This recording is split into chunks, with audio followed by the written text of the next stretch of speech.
Holy, here we go again, Batman.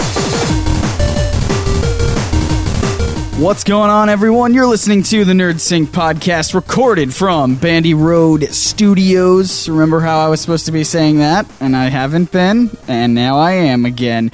We have a great guest on today. You know him from the very last episode, actually. Chris Sanders, a.k.a. Chris Prime, which is a nickname that was not signed off on, so I'm just going to stop saying it right here. Basically, what happened is we recorded this podcast weeks ago, and then all of a sudden, all of the comic book news decided to happen all at once, so we put this one on the back burner, had him on to talk about some of that news, and now we're just going to go back in time with this podcast to hear all the stuff that we were talking about before. So I don't think there's anything in this episode that's too time sensitive, but just keep in mind that we did record this a couple weeks ago as you're listening to it, in case anything comes up. Chris makes lots of fun and entertaining videos on his YouTube channel, from anime debates, cartoon inspirations, rants, and personal stories, lots of Pokemon stuff, nerd motivation, and live streams. We're going to talk about his exciting life from doing a nerdy rap album and going to lots of cons, at least more than I have. By comparison, he's been to a lot of cons, if you compare the one that I've been to. And just a lot of other stuff, like being original on YouTube, and just some fun anecdotes with all of those. And I did want to address really quickly why we do these interviews, because I don't think I ever said, because they're a little bit different than just us talking about comic books. It's just like a one-on-one with a friend of mine from YouTube. I wanted to address that really quickly, in case anyone was wondering. So I do love comic books a lot, but I also have a secret passion, it's not super secret, for just YouTube, talking YouTube with people, talking like social media, marketing stuff. We don't go super heavy into it at all. I just like talking about it, gotta purge it out of my system every once in a while. And so it's really fun for me. Plus, I want to hopefully inspire you guys through all of these stories of other people who have started their own nerdy YouTube channel or nerdy thing on the internet. I want to inspire you guys to put yourself out there, put your passion out there, much like Chris did, as you'll hear through his stories of how he got started, as well as what he's doing right now to continue all of that nerdy goodness on the internet. So let's just jump right into it, and we'll see you at the end for some more of me talking, including reading some of your iTunes reviews and a big special scheduling announcement that you don't want to miss. So stick around for that, I guess.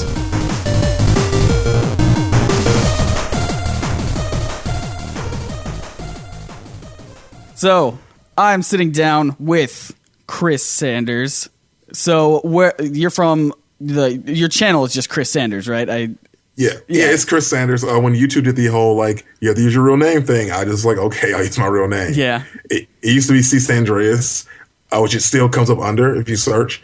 But it's just Chris Sanders. If you type that in YouTube, I show up as a channel now, which is really convenient. Awesome. And for anyone who doesn't know, can you tell them what your channel is about?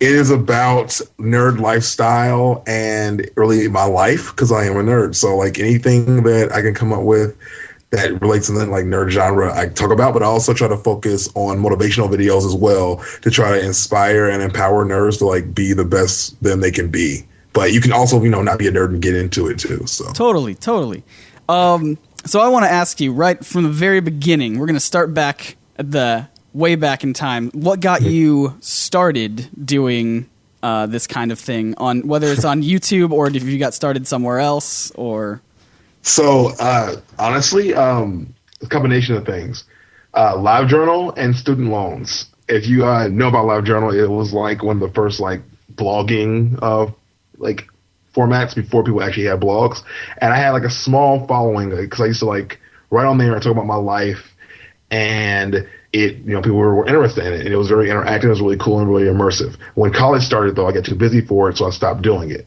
And then I, just never really looked back. And then I came to a point where I got student loans, and I wanted to pay them off. And the grand idea I had in my mind was, if everyone on the internet gives me $1, I'll be able to pay off my loan. Because I was it's just $1. So if everyone does it, I'll be cool. So did it work? No, but it's good. I'm glad it worked out the way it did, though. because so I took my ability to connect with people from my LiveJournal days and applied it to YouTube, which I found out about much later, and after people started getting paid to do it. I then decided what I'm going to do is I'm not just going to do a blog. I'm going to make music because I have that I'd had that thing in the past as well. So I decided to make an 18-track nerdy rap album and then try to give everybody a mixtape for $1 to pay off the student loans, but also promote it through the YouTube channel. So I was doing weekly updates and talks about my raising, and I made music videos, which I got one of them featured on a big Nintendo site, which got me a lot of views, and then a small following. And then I kind of realized halfway through that, you know what, I could just chase the YouTube thing versus trying to push a mixtape the entire time. So I was just let me just keep doing YouTube. I just kept going, and then I accidentally made a video about the PSN network going down that did really well, SEO wise, which was a total mistake. And then I just kept going. I just kind of dug into it, and here I am. Awesome. So when you say you made a nerdy rap mixtape, what kind of topics were the songs about? So it was a mixture of me complaining about having student loans, because you know how rappers talk about having money and being paid. I was remember how I didn't have any of it because of my student loans. And I also rap about let me think. I rap about Pokemon. I would rap about some of them were themed. So I had one called Positive Plus One, so plus one life. It was talking about all the things that superheroes do or risk their lives for girls, but more video game superheroes. So Sonya Blade and Jax, or Zelda and Link, Mario and Peach. I mixed those into one song. And then I had one song called Decepticons, which is about the people in your life that try to get you to downplay your nerdiness to fit into what the world wants you to be versus being what you're happy being. So I try to be positive and rappy at the same time. Awesome. Is this still available online somewhere for anyone who wants it? Yes. So right now what I'm doing is I've repurposed the same mixtape, and I'm now selling the best tracks on a different site, just to try to get some little change here and there when I go to conventions. So. Oh, awesome. Yeah. Mm-hmm. So you were saying that you had a musical background before you did all that? Yes. So in college, as a hobby, a friend and I started a Christian rap group. And it was just me and him, but we wound up actually getting a really huge following on Pure Volume. And so we started touring a little bit here and there during the summer, and we were really big in a lot of youth camps and stuff like that. And we had fans in France and stuff like that would write us, and yeah, it was really cool. I really enjoyed it. I love performing. The most number of people I ever performed in front of was 5,000 people, which is probably not a lot if you're a professional performer, but for a guy who just was doing it on his own with another guy, that's huge. So yeah. Mm-hmm. So I was introduced to you through Ricky. I don't remember if you remember this, but it was on Twitter right after this year's VidCon, and I was saying, man, next year I want to go to all these different cons. And he's like, well, you got to go talk to Chris, because he'll hook you up with all the con stuff. So that makes me believe, you've been to a lot of cons? Yes. So one component of my YouTube channel is I used to go to different conventions, and I would film my experience there. And so people who weren't there, who were watching my channel, could see what it was like. And I would, I didn't just do cosplay. I would also talk to people. I would introduce small interviews. I try to get the funnier bits. I made people dance for me and stuff like that. So I've been to a lot of cons. I've been to, my number is hazy in my head, almost 34 cons. I found out about conventions after college because I didn't know they existed. Yeah.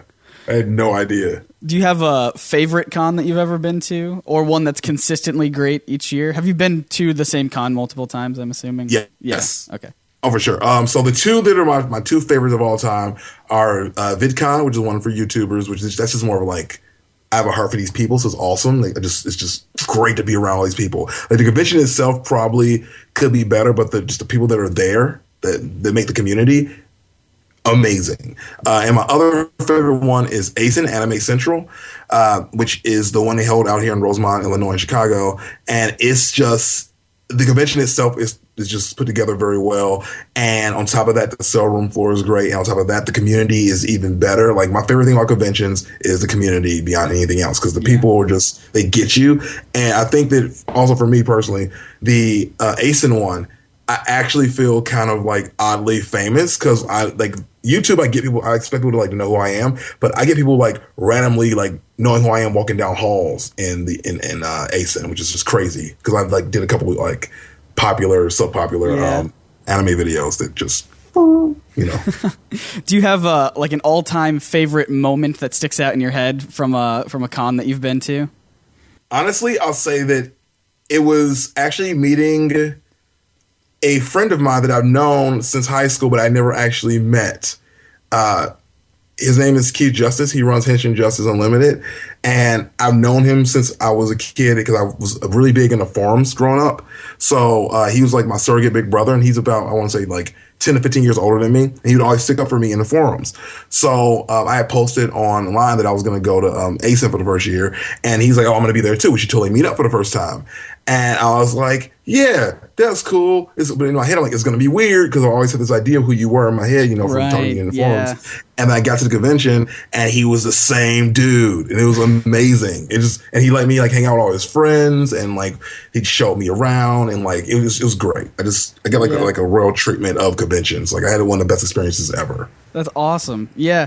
I've said on the podcast before several times that I'm just not, I like the idea of cons, but it's the crowds that I'm just so awkward in, and I don't know what to do with myself.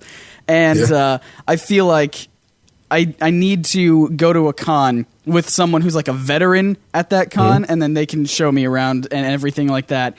And I definitely feel like VidCon is a place to go for me. I've heard so many great things about it, more so than probably most any other con, I think. So that's kind of exciting. And I know Ricky was on a panel this year, and I know I've asked you before, you were on a panel at some con. I can't remember, the anime one, I think. Yeah, it's ASIN, yeah. Yeah. And this is purely just because I want to know how this works. How do you get to become, like, how do you get on a panel for something? So for me, it was more like one of my fans ran a podcast that, you know, he just ran it, and he was just like, hey, do you want to come and be a panelist with me? And I just kind of got lucky there. Yeah. Because he knew I knew a lot about Pokemon. I want to talk about Pokemon, and I'm good at it. So it just kind of rolled into it. But I know that Ricky applied, and they accepted him in the one he got into. But otherwise, if you have an idea for a panel, if you want to start your own even, submit it to the people that run the convention, and they think it's a good enough idea, then they will actually give you a room and let you go at it. You don't have to be a professional. You don't have to be accredited in, you know, nerdology or anything like that. You can just kind of have a good idea, and if they think there's traction behind it, they'll support you. Awesome. Yeah. I didn't know that's how it worked. That kind of has me excited to start some sort of panel or something. That'd be really awesome. Like, I think that it would be a good draw-in to have like a comic book misconceptions panel like that. It sounds intriguing on its own, you know? Yeah. So like that would make me go, okay, I'm gonna go check that out, because if you can like sell it the right way, you'll totally be able to get a panel done. Yeah. Man, that's interesting, because I've always felt like, I mean, this is just me because I don't get out of my house very often, but I've always felt like, well, nobody will care if I'm on a panel. No one will care if I do this thing or whatever. But it seems like when you're in that space, you just have this condensed amount of people that are into these things, and they're on board with it. It really, like, I think it really increases your confidence in it, especially because, like, in my regular life, like, none of my friends except me care about Pokemon. I'm the only person that talks about it, and they make fun of me for it. Like, none of them are like, you know, you suck because you do like it. They tease me about it though. But on occasion, you'll meet that one person who's like, oh yeah, I still like it too. So you take that person, multiply them times like 1,000, and it's like, okay, this is amazing. So yeah, dude, you'll feel good. Yeah, I'm the same way, where I don't have a lot of friends in real life that I can talk to about comic books. But you know, it's interesting that you say that. Like, I feel like if I was like doing some sort of panel about comic books, and I say this often, that I'm like one of the least qualified person to be talking about comic books, and I feel like if I were to do something like that, people would just look at me like, well, you better not get any information wrong or anything like that. And I would just feel really, really bad if I said anything. See, here's the thing. Like, I feel like if you can sell your personality, which I think you can, you push it as, so just so you guys know, like you just said, I probably don't know what I'm doing, but I'm going to try. And if you guys want to help me out, help me out. Let's just kind of throw it out there like that. That way people will scream out and correct you, but most people will be nice about it. You know? I've seen people go up on conventions, and if they're like charismatic enough, then the crowd will stay with them even if they make mistakes. Because we're not all 100% like correcting this stuff. Like, I know a lot about comic books, but I'm going to get a lot of the information wrong. Some things I have to study, and some things I have to, you know, like, you're really good, obviously, at researching and figuring out what you need to know to, like, convey the information. So, you know, you're allowed to make mistakes. I mean, you're going to get most things right. You're allowed to make some mistakes. Yeah, and I feel like there is that kind of difference between someone online writing to you that you're wrong or whatever versus in real life telling you that you're wrong. I feel like if you are wrong, they'll probably be a little bit nicer about it than they would online. And it's honestly, it's funnier when you're like in a crowd of people and someone goes, "You're wrong," and everybody laughs, and you can just kind of like laugh it off and keep going. Like, you don't feel bad. Yeah, totally. That sounds super fun. I kind of want to line that up sometime in the future. That's kind of that'd be a fun goal to have, I think, for next year. But also, so we've been talking a lot over your live streams. You do live streams like once a week? Is that? Yes, I try to. So like it was a once a week thing for a while. Then unless I get really busy with work or freelance projects, then I just kind of don't do them. But I don't ever plan them. I just kind of go, okay, I'm gonna do one tonight, and then I'll just do the thing on YouTube, and it'll be at 6:00, and I'll just go. So. Yeah, that's something that I really wish I could do, because it is like, so for the past, whenever I've tried to line up a live stream of any kind, it's always failed. Like, I've always, like, my internet went out, or we just scheduled it wrong, or I don't know what happened, but it's always just not worked out. And so I feel bad for me just like a third time or fourth time lining up hope for, hey, here's another live stream, we're going to do it this time really seriously, and then that might fall through. And I feel like it's better, it would work better if it was very candid, like very unscheduled, just, oh, hey, I have some free time, let me do a live stream right now. And I feel like it would work better that way. I don't know if people would show up to that or anything. You never know. I mean, it's like, I've had like really awful times doing it before, where like 2 people showed up and I was just like, I'm just talking to myself, and they weren't very like interactive people. They didn't have any questions or any comments, so I just had to like kind of push through it. But I would do those for like half an hour. But then I've had other nights where, like, I think the one you came to, over the course of the stream, which, like, again, for me is a big deal, I think I had like 400 to 500 people actually show up, and it was great. But you know, the YouTube or Hangout infrastructure only showed me like 25 people at a time, but when it's over, it like masked how many people can't come over the entire stream, and I was like, dude, that's amazing. But yeah, you never know. You just have to, like, you know, try your best and see what happens. That's true. The only other thing for me is that I'm very, I don't know how you run your channel. I know that it's just you, right? You don't have anybody else to worry about, right? For me, it's like, it's mostly just me, but then I also have a couple of my friends and everything. But I want to try and make sure that I'm very meticulous about the stuff that I put on the channel, and I want to make sure that it all fits in the theme.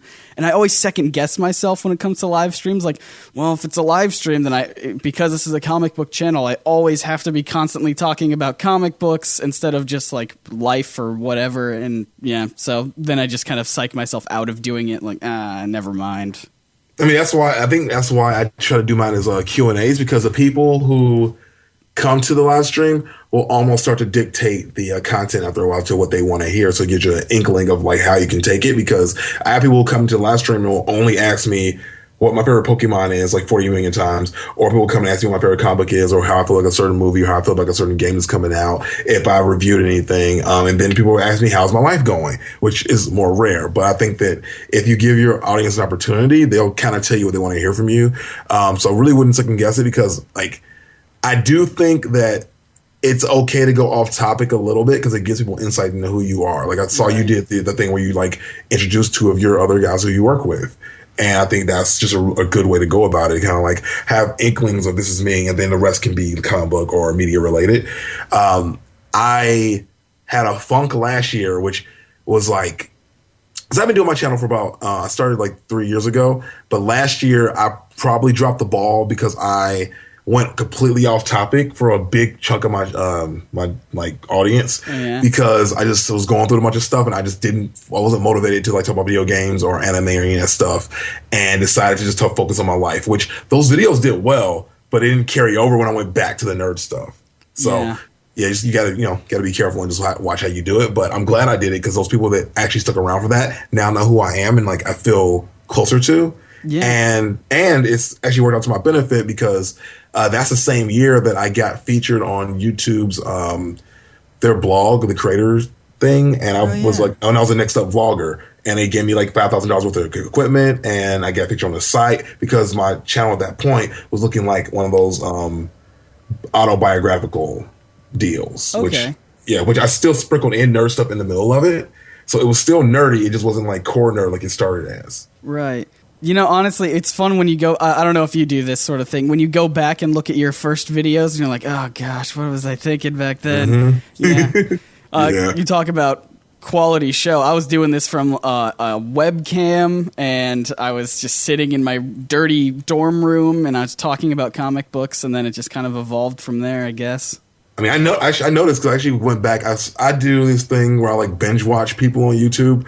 Like when I like find some people that I like, I will try to watch all their videos. Like when I found Ricky, I watched all his videos probably in the course of like a month. Yeah. And then I'm watching all of yours because I care about the stuff you're talking about. But I noticed the ones that are older, you have a different setup completely, and it's like it reminds me of when I started on YouTube. Yeah. And I didn't have a real camera or a mic, and I had the one of those flip cam things. Oh, boy. And I would go in the bathroom and I put it in the medicine cabinet and I recorded everything from there. And really? That was it. Yep. And I was trying to be, because at the time my main influence was like Phil DeFranco. So, but I was talking about video games and like nerdy news. So I would just get in there and just like do lots of jump cuts constantly and do weird stuff in between it. And it didn't feel very like organic, but people thought it was funny. And it was a thing, but it's still awful if you really compare it to what I'm doing now. Oh my gosh. No, totally. When I was one of my first influences for YouTube that wanted me to like, I want to do YouTube stuff, and this was way before I actually started doing NerdSync stuff, was Ray William Johnson. Mm-hmm. And that was the first time I was introduced to like the jump cut, just move everywhere across the camera type of a thing. And I'm like, oh, that's great. I could do that. And then I tried, and it was really terrible. And I don't even know what I was talking about. I was just like, so here's the, I might have just been exactly copying his kind of format where I'm like, here's this funny YouTube video, let me comment on it, ha ha ha, and jump cuts everywhere and really terrible. Boy. Those were the days. The horrible days. I'm glad. Because I remember when I turned the corner on that, because I was like doing a lot of that, and then I posted on Reddit. Like, I'm still a big Redditor now, but I'll post on Reddit I didn't want people to give me like views, but I was asking people's opinions on what I was doing, because I crowdsource almost everything I do, because I always want to get like an opinion of a big wide net of people, because it helps me figure out where I should go with it more. And so this one guy was just kind of like, it's just another spastic guy who doesn't know how to talk in front of a camera, moving every 3 seconds. And when he said that, I was just like, that's not really who I am, but I thought that's what the audience of YouTube wanted, that's what everybody else does.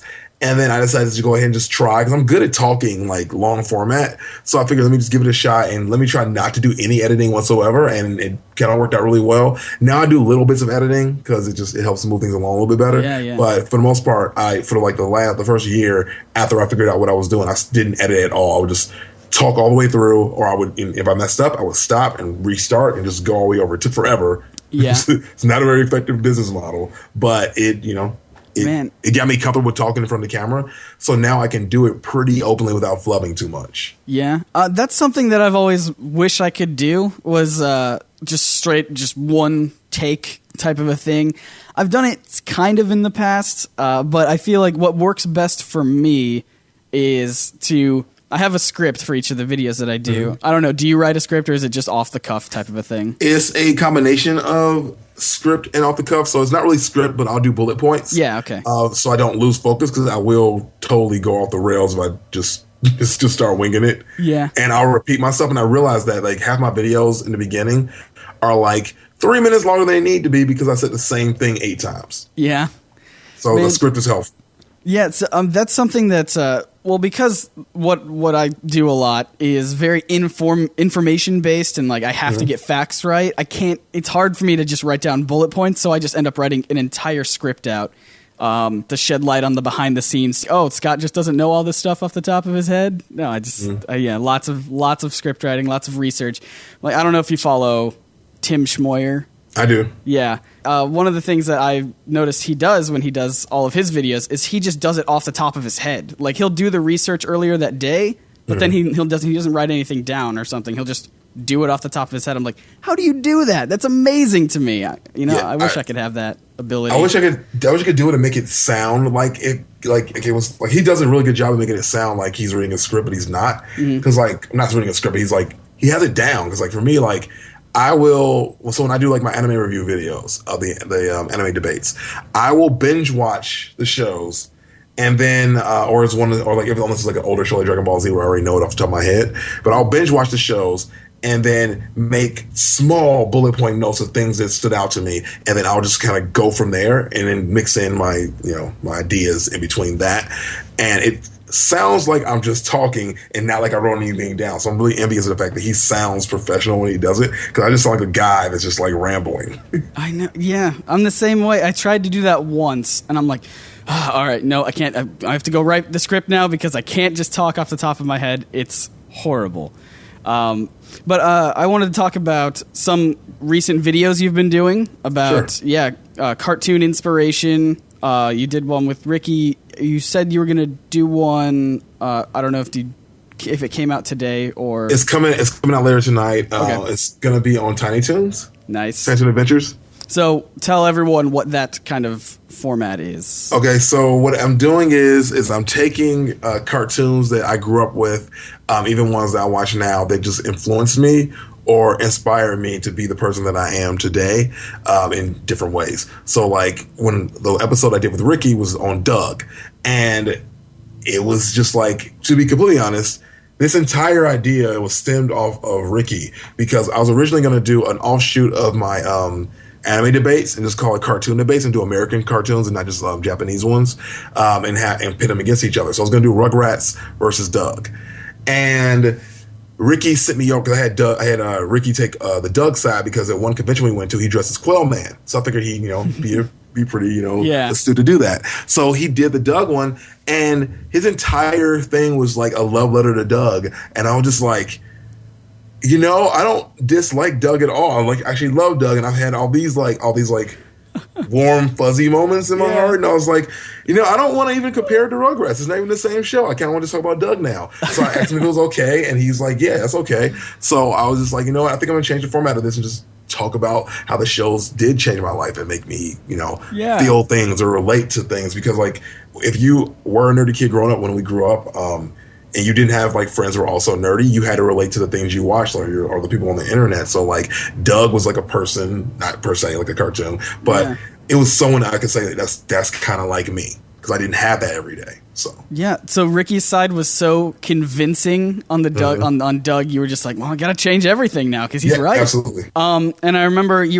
were talking before about the whole Saturday morning cartoons thing, about how it was like the first time that no cartoons were played on a Saturday a couple of weeks ago, and that's pretty depressing for me to think about, because that's a big part of my childhood, I think. Yeah, it's sad, because I said this in my last stream yesterday. I should make this a video, and I probably will eventually. Yeah. Because I did an old video about Saturday morning cartoons, but I didn't really get into depth with it, and I want to do that. I want to revisit it, but like, I tailored my life as a child over Saturday morning cartoons. Like Friday nights, I went to sleep early. Yep.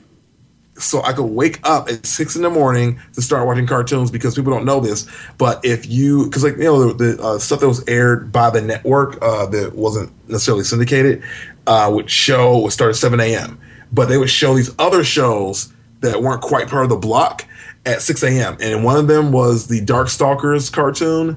It's one of I remember. The Darkstalkers cartoon, the American version, and a not just news thing for kids. And I remember I would wake up in the morning to watch that stuff because I was like, this is my news for me, for kids. I need this. Also, Darkstalkers, which is weird because it wasn't a good show at all. Yeah.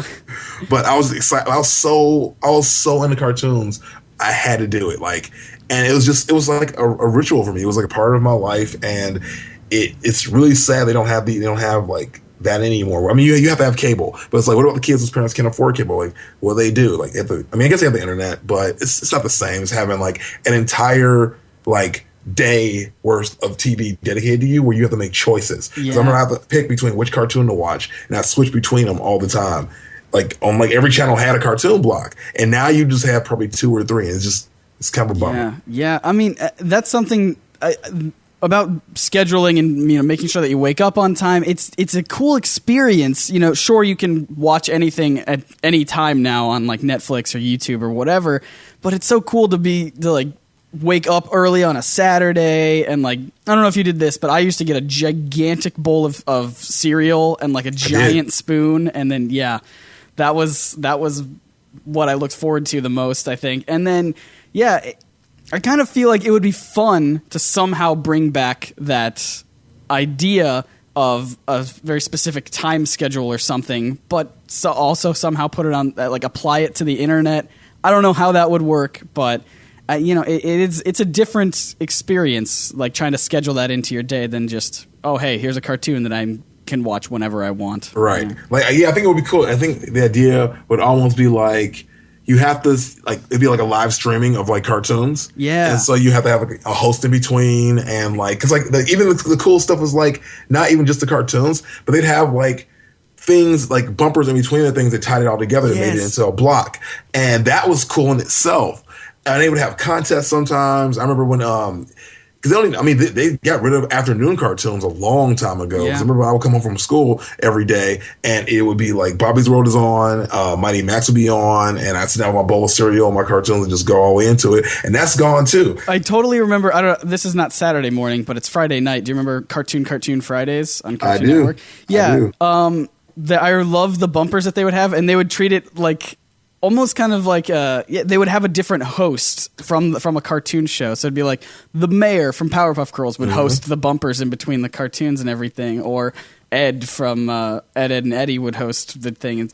And that was super fun. And when they put a lot of the Cartoon Network cartoons on Netflix, I wanted to try to get my friends together, and just all of us would sit down on a Friday night and watch one episode from each of those cartoons to kind of bring back the Cartoon Fridays, because I thought that'd be really fun. That'd be really fun. Kind of trip down nostalgia lane. Yeah. I need videos every day of the week. I'm addicted to YouTube. Oh, I am too. No, I it's ridiculous. I guess it may be a product of being on it a lot, because I feel the more you have to go in and you do research and you look at other people's stuff, just kind of get ideas or just entertainment even.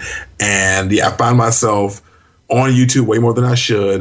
There's one time that I was with my girlfriend, and we were supposed to go out, and I was like, wait, let me just show you this YouTube video real quick. And we wound up watching YouTube videos all night instead of going anywhere. Oops. Yep. It happens. Totally get it. Yeah. I had something similar with, I was talking to my friend, and we were like, hey, you remember Yu-Gi-Oh? I was like, oh yeah, of course I remember Yu-Gi-Oh. Okay, yeah, do you want, I don't know why, but I kind of feel like I want to watch the big fight between Yu-Gi-Oh and Pegasus. I'm like, oh cool, sure, let's do that. And then we didn't realize that it was 4 entire episodes or whatever. So we just sat there on YouTube watching different parts, and it was a 20-part video. And I'm like, oh gosh, I didn't know this was going to take up all night. But of course. Honestly, dude, hosted content, things that people post on YouTube that probably shouldn't be there. Yeah. Is my favorite thing in the world. I watched the entire, and I don't want to spoil this if they find out now, but they posted the entire series of Yu-Gi-Oh! On YouTube, and that's what got me doing the anime debates thing, because I was like, oh my god, I can, because I always in the back of my head knew I didn't finish watching that show. I knew there was I got up to a certain arc and never finished it. I knew that much, and so I discovered the entire thing was on YouTube. So I literally spent my entire month and a half watching that show, and then I was done with it. I was like, so what am I going to do with all this time I use and all this knowledge I have about this show now? Oh, I should probably talk about it on YouTube, because what else do I do? Yeah, why not, right? Yeah, there's lots of movies and stuff. So I'll just tell anyone just go on YouTube and search full episode and see what happens. Yeah, you never know. Yeah. I think that just brings back another memory of when I started to try to get on YouTube. I never posted or even made a video like this, but you remember when they had the abridged, I don't know if they still do the abridged stuff, like the Yu-Gi-Oh! Abridged or that stuff super inspired me because it was hilarious, and I tried to copy that once again, and like, because I did not have any original ideas until probably last year, and then from that point on, even still, I don't know. I always question, like, should I do this thing? Should I? Well, I feel like everyone else is going to do it, but I don't know. But I mean, one thing I've learned about YouTube is you have to get over the everyone else is going to do it thing. We talked about this before, how like I really want to be original. Right. And every single time I'm like, I have this original idea. 5 people have done it. And I realized too, like some people who are way, way bigger than me have already done it way better than me. But I decided, you know what? I don't care, because the one thing you have on YouTube, and this is going to sound super cheesy, is the thing you have that no one else has is you. So you have to put your own spin, your own take, your own turn on it.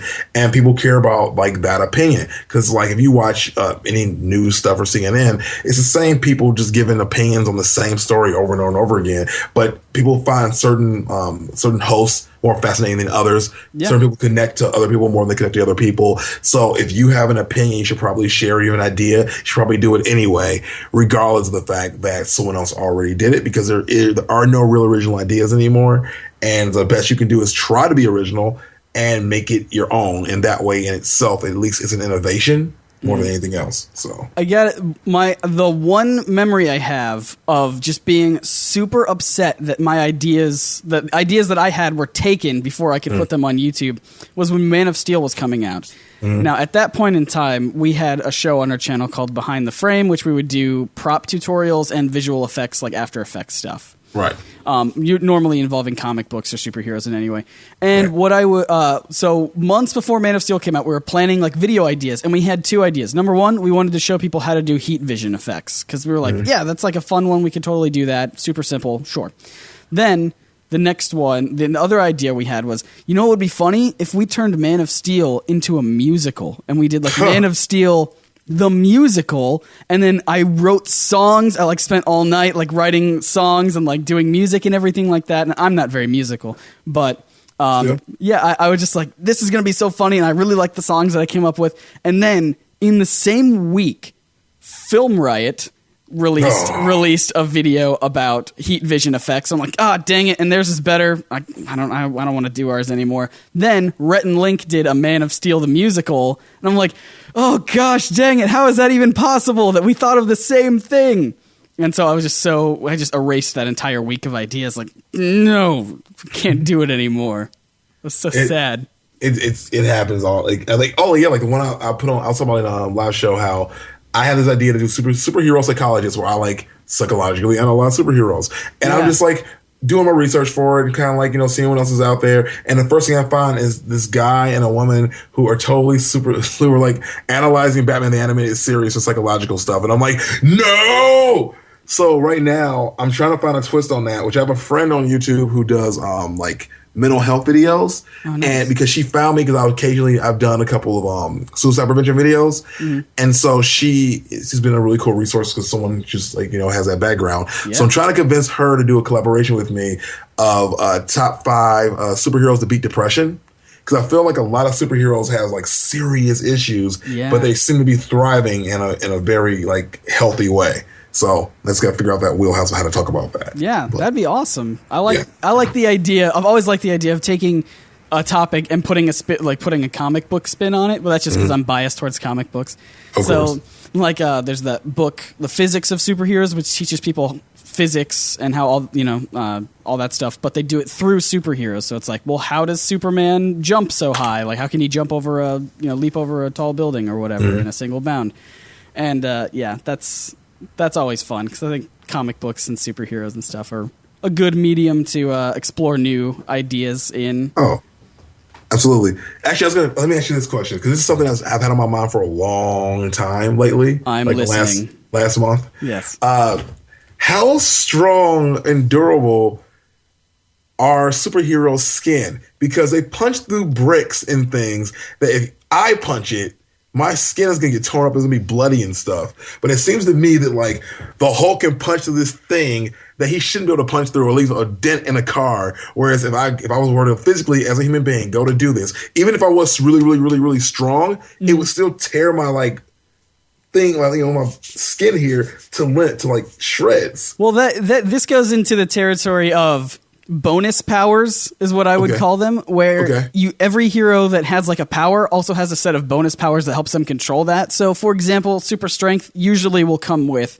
durability, or like thick skin, or that kind of thing, or quick healing. Even if it's not as rapid as Wolverine, it's still fast. So another bonus power that people don't think about a lot, I would think, is Flash, right? So he can run really fast, but the human reaction time is only so fast. So if he was trying to get to a building, and then as soon as he saw it, if he's running really fast, by the time his mind processes that, oh, that's the building, he's already really far away. Right. And that's something they did on the Flash TV show recently, the second episode. I don't know if you saw that or anything. No, I saw it. Yeah, so that's another thing, that Flash isn't just fast. I mean, people could argue this all day, that Flash has 1.5 million powers of different things. But one of the bonus powers that a lot of people don't talk about with any speedster is that they have incredible reaction time. And this applies to, again, any hero that has a power where it's like, well, you have to have this other power to balance it out, or this other thing to do that. And so eventually you'll just have heroes that are incredible and just have so many powers, little things. Yeah, that makes me feel better then. I was just like sitting here like, because I feel like if I did that, I would know. So, how like, because probably because I like live in a fantasy world in my head sometimes, like I really want to be a superhero, but I also know that if I jumped off of a building, my legs would hurt like all heck, because I would hit the ground and go, Yeah, I mean that's another thing as well for the physics of superheroes, because if you were to jump really high, you have to apply that same force to the whatever you're on. So if you're on a building and you jump really, really far, you're pushing down on that building as hard as you're jumping up. So you have to make sure that you're on a structurally sound building or ground or something like that. Yeah. Physics. I was terrible. I got a 4 in physics class. I don't know if I ever, like a 4% in physics. I didn't do it myself. Yeah. I got through physics because we got to do diorama projects. Oh, nice. And I was good at that part. And he was like, this isn't your thing, is it? I go, well, yeah, not really. He goes, I had a great professor. He was just like, teacher. He was like, I don't want to fail you because I think you're a really smart kid. And I've seen your scores in other classes, because I'm good in everything except math and science for some reason. Yeah. I'm great in reading, comprehension, all that stuff. And he goes, I don't want to fail you because you're a good kid. So you just do really good diorama projects. I will pass you with a C. And I was like, deal. Boom. Yep. Nailed it. Yeah. I was pretty much terrible in everything in school, I think, except graphics class, which I was moderately okay in. I'm moderately okay with most things, so it's okay. Yeah. We just, we get through life until we find the one thing where that we are good enough at, and then we're just like, you know what? Let's just roll with this for the rest of time. Yeah. So this has been super awesome. I think we need to wrap up here. But thank you so much for joining on the podcast. It was super fun. Well, thanks for having me, man. I mean, it's been awesome. Yeah, totally. I feel like we already talked a bunch over the live streams and everything. I felt like I've dominated a lot of the live streams unintentionally. Like every time I'll post something, you'll just talk a lot about it, and I'll be like, I don't want to talk because now I feel like I'm robbing people of their chance to talk to Chris. No, honestly, I get a lot of people who don't ask. I mean, it's no offense, but they don't ask the most interesting questions. So when I get something that's really meaty and you ask good questions, or things I want to talk about, I'll do that. And I'll go back down. I've never missed a question ever in a live stream. I've always covered everybody's stuff. That's why my live streams tend to go between 2 and 3 hours. Yep. Unless I have something to do. So it's okay. I mean, I'm glad you're even there. It's awesome. Oh yeah. Totally. So once again, where can people find you on the internet if they want to check out some more of your stuff? Okay, on the internet, if you search in any web browser, nerdyvideos.com, it'll take you right to my YouTube channel. If you want to talk to me personally, you can find me on Facebook at facebook.com/4nerds, FORNERDS. Also Twitter at CSandreas. If you can't spell that, look on any of my videos. They're in the description, and you can go, do it that way. Search Chris Sanders on YouTube, and I'll pop right up. You'll see a little half Pokeball, half my face. Yeah. I have a question now that Sure. I've heard all of your links. Were you like a super early adopter of like nerdy things on the internet? Because you have like facebook.com/4nerds. That's like a pretty good Facebook URL to have. You have nerdyvideos.com as well. That's also a great URL to have. So for the URL, I got really lucky. Yeah. I got that last year. I just was like, what's available? Wait, Four nerds. you got it last year? I got it last year. I just let chrisnerd.com lapse because I didn't really, I wasn't using that one. Nerdy videos is just easier to remember for people. And the reason why I did all this though is because Chris Sanders is already the guy who voiced and designed Lilo and Stitch. So he had all the good Chris Sanders stuff, and then there's a football player named Chris Sanders, and it's a really common name. So I needed to find a way to like differentiate. So I was trying to go for what I knew. Also, I love the internet and I love domains, so I will come up with ideas for stuff all the time and just type it in immediately. And if it's open, I take it. So what I'm hearing is you're not the Lilo and Stitch Chris Sanders? Sorry. This has been a complete waste of time. What am I even doing here? Come on, leading me on like that. I need attention. Come on, man.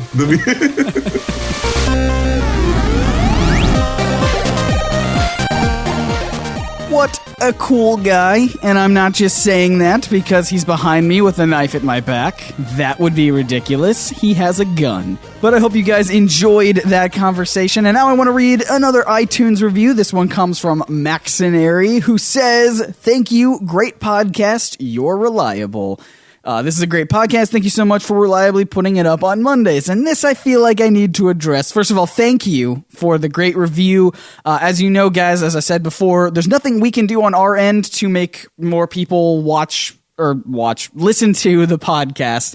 It's basically 100% your guys' ratings and reviews and subscribing to iTunes and Stitcher or wherever else that make us rank higher in search and also put us on like different lists that people can find us on. There's nothing we can do. It's all up to you. So if you enjoy this podcast and you want to help other people find it easier, then the best way to do that is to just leave us a quick review in iTunes. And that really, really does help us significantly. But about this reliably putting it up on Mondays, it's kind of a little bit funny that we were off, I think, either last week or the week before due to scheduling stuff. Same with Comic Misconceptions, kind of got delayed a little bit. And we're working on that. The problem is we had some personal issues. I was out of town, then I was sick, and then it was just a whole bunch of stuff. And hopefully we'll be back on track through the rest of the year. But I did want to announce some scheduling stuff, as I said at the beginning, about how the rest of the year is going to look. Basically, it's just going to be the same until December. We're going to be taking a little bit of a break for the holidays, and how that's going to look is, if I'm saying it right, if I'm looking at my calendar right, which I really hope I am, or else all this is going to be a lie, we are going to still do the podcast and Comic Misconceptions through the first 2 weeks of December. So the week after that, which is the 15th, which is the Monday, and then the 17th, which is the Wednesday that Comic Misconceptions will come out, there's going to be nothing that week. The week of the 14th to the 20th, nothing.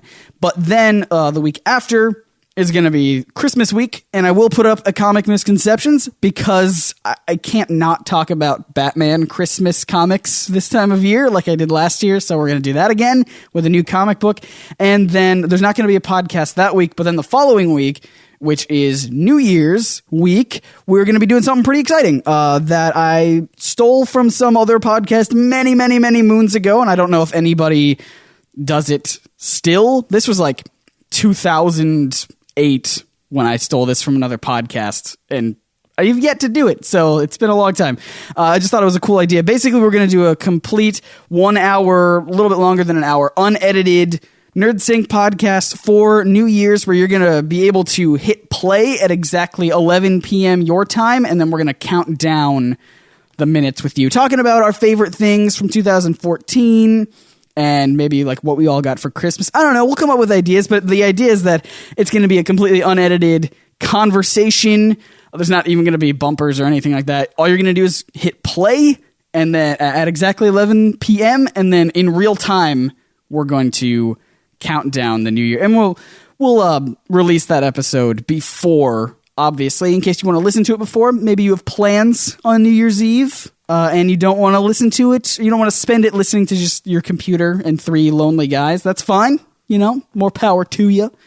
But I think it's just a fun idea that I want to try out. And so look forward to that. Once again, guys, thank you so much for listening.